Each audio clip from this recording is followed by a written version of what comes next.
बिस्मिल्लाहिर्रहमानिर्रहीम। आज के वीडियो लेक्चर में हम फंक्शंस देखेंगे, फंक्शंस इन सी। फंक्शंस को जो है वो मैथमेटिकल ऑपरेशंस भी कहा जाता है, मैथमेटिकल ऑपरेशंस भी कहा जाता है क्योंकि ये कोई ना कोई क्या करते हैं, वैल्यू रिटर्न करते हैं। अब जो ये फंक्शंस का आइडिया जो है वो ये सी प्रोग्रामिंग या प्रोग्रामिंग के अंदर क्यों आया, इसको हम डिस्कस करते हैं। थोड़ा इंट्रोडक्शन देखते हैं इसका। तो ये आइडिया जो है ये मॉड्यूलर प्रोग्रामिंग की वजह से आया। मॉड्यूलर प्रोग्रामिंग अब क्या होती है?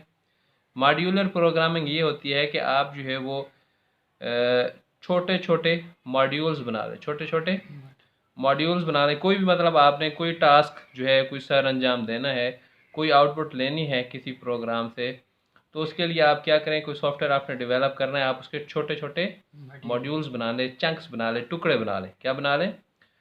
टुकड़े बना लें।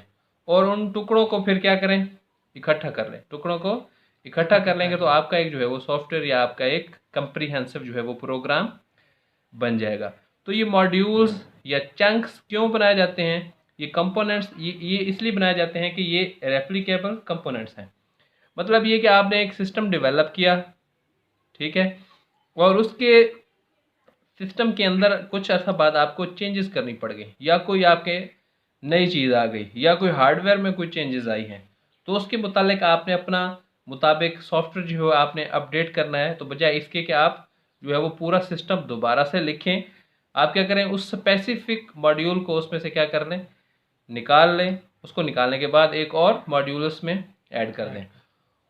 और इसके अलावा ये जो है जो फंक्शंस हैं, ये सी का जो प्रोग्राम है इसकी बिल्डिंग ब्लॉक्स हैं, यानी बुनियादी इकाई हैं। क्या है? बुनियादी इकाई हैं इसकी।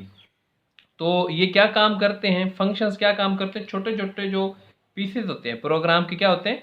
पीसेस होते हैं, या कोड के छोटे छोटे पीसेस होते हैं, उनको इनकैप्सुलेट करते हैं। मतलब छोटे छोटे कोड्स को क्या कर लेते हैं, इकट्ठा कर लेते हैं। क्या कर लेते हैं? इकट्ठा कर लेते हैं। इसको इनकैप्सुलेशन कहा जाता है। तो फंक्शंस क्या करते हैं, एक ही किस्म के काम को, एक ही किस्म के काम को बार बार करने की क्या करते हैं, सलाहियत रखते हैं। बार बार करने की सलाहियत रखते हैं, कैपेसिटी रखते हैं।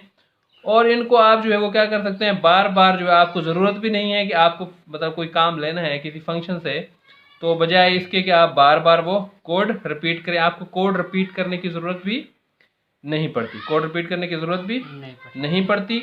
और ये जो फंक्शंस इन सी हैं, या जो फंक्शंस के ऊपर जो प्रोग्रामिंग बेस्ड करती है, उसके जो है वो स्ट्रक्चर्ड प्रोग्रामिंग कहा जाता है। क्या कहा जाता है? स्ट्रक्चर्ड प्रोग्रामिंग भी जो पहले हम डिस्कस करते आए हैं, पीछे हमने एग्जांपल्स देखी थी पिछली वीडियोस में, वो अनस्ट्रक्चर्ड प्रोग्राम्स थे। ये क्या हैं?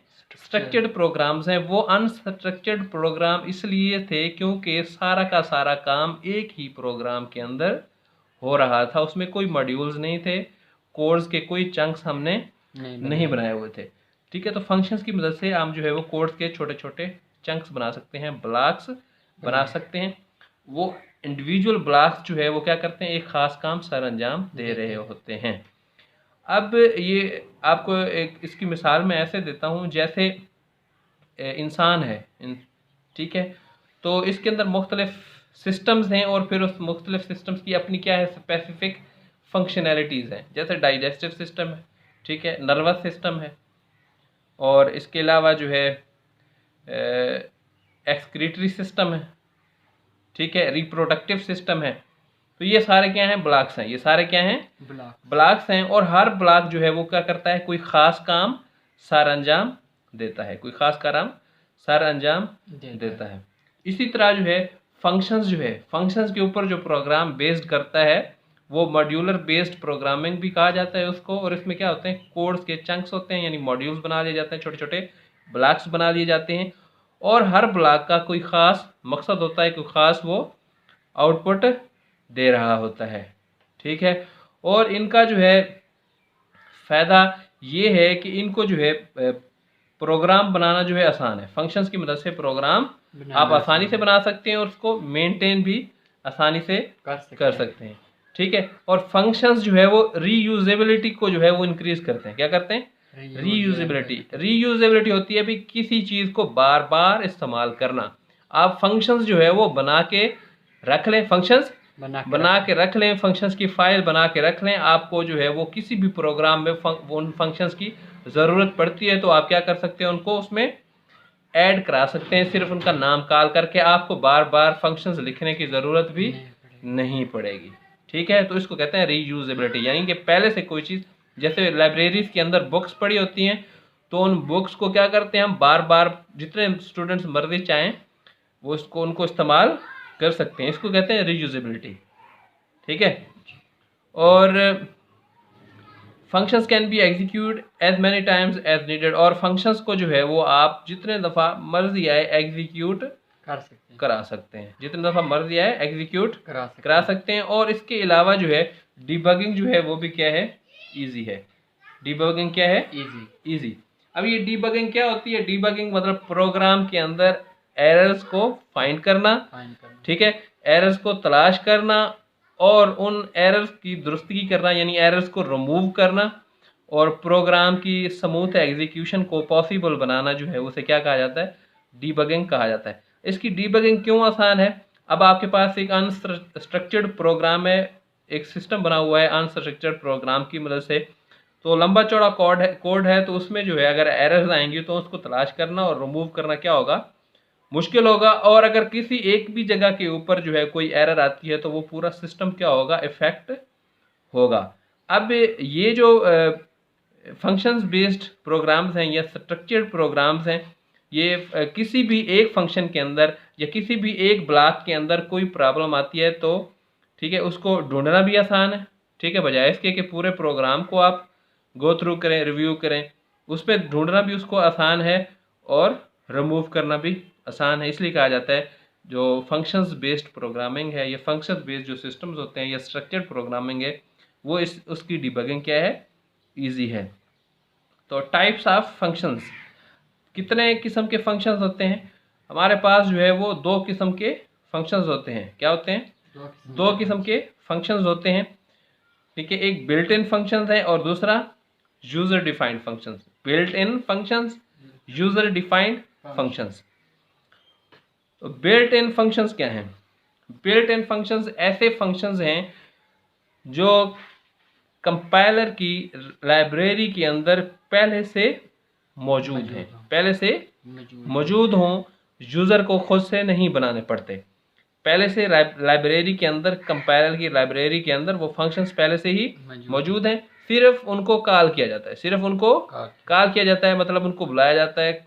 उसमें पैरामीटर्स वगैरह, ये फंक्शंस होता क्या है, ये पहले मैंने आपको पिछली वीडियो में भी बताया था कि इसमें क्या होता है, पैरामीटर्स पास करते हैं, आर्ग्यूमेंट्स, एक्सप्रेशन वगैरह, कोई वेरिएबल्स वगैरह उसमें हम दे सकते हैं। तो जो बिल्ट इन फंक्शंस हैं वो पहले से ही कंपाइलर की लाइब्रेरी के अंदर मौजूद होते हैं। और ये इसकी एग्जांपल ये है, जैसे हमारे पास ये एक प्री प्रोसेसर डायरेक्टिव है, इंक्लूड, क्या इंक्लूड करा रहे हैं हम अपने प्रोग्राम के अंदर, स्टैंडर्ड इनपुट आउटपुट का ये फंक्शन है। ये क्या है, फंक्शन stdio.h, ये हेडर फाइल है और इसमें क्या है, स्टैंडर्ड इनपुट आउटपुट का फंक्शन है। कौन सा फंक्शन है स्टैंडर्ड इनपुट आउटपुट का, ये स्कैनएफ और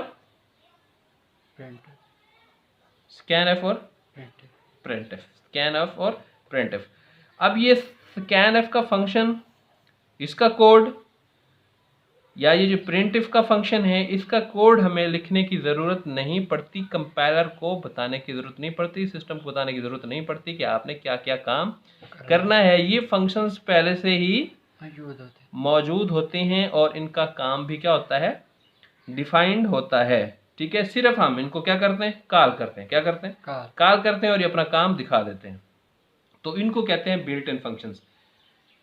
ये स्पेसिफिक टास्क सर अंजाम देते हैं, क्या करते हैं, स्पेसिफिक टास्क, यानी कोई ख़ास काम सर अंजाम देते हैं। ये जो अमूमी यानी ज़्यादातर इस्तेमाल होने वाले फंक्शंस हैं वो कंपाइलर के ऊपर उसके कंपाइलर के अंदर उसके डेवलपर ने क्या किए हुए हैं, बना के रखे हुए हैं, उनको कहते हैं built in functions.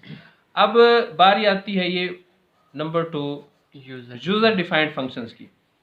User defined functions ये नाम से ज़ाहिर है, यानी यूज़र डिफाइंड ऐसे फंक्शंस जिसको यूज़र डिफाइन करेगा। ठीक है, मतलब ये कि कुछ चीज़ें या कोई टास्क या कुछ प्रॉब्लम्स हमारे पास ऐसे आ जाते हैं जिनका सोल्यूशन या जिनके फंक्शन जो है वो पहले से कंपाइलर के अंदर, उस लैंग्वेज के कंपाइलर के अंदर मौजूद नहीं होते। ठीक है, तो उसके लिए फिर हम क्या करते हैं, उसके लिए हम खुद से जो है खुद से भी फंक्शंस हम डिफाइन कर सकते हैं, खुद से भी फंक्शंस लिख सकते हैं। जो प्रोग्रामर है अपनी ज़रूरत के मुताबिक, अपनी ज़रूरत के मुताबिक जो है वो फंक्शंस डिफाइन कर सकता है, फंक्शंस लिख सकता है। तो उन फंक्शंस को हम क्या कहते हैं, यूज़र डिफाइंड फंक्शंस कहते हैं। तो फंक्शंस का जो इंट्रोडक्शन है वो इसी वीडियो में जो है वो एंड होता है। इसके मुतालिक कोई क्वेश्चन है तो आप कमेंट बॉक्स में पूछ सकते हैं।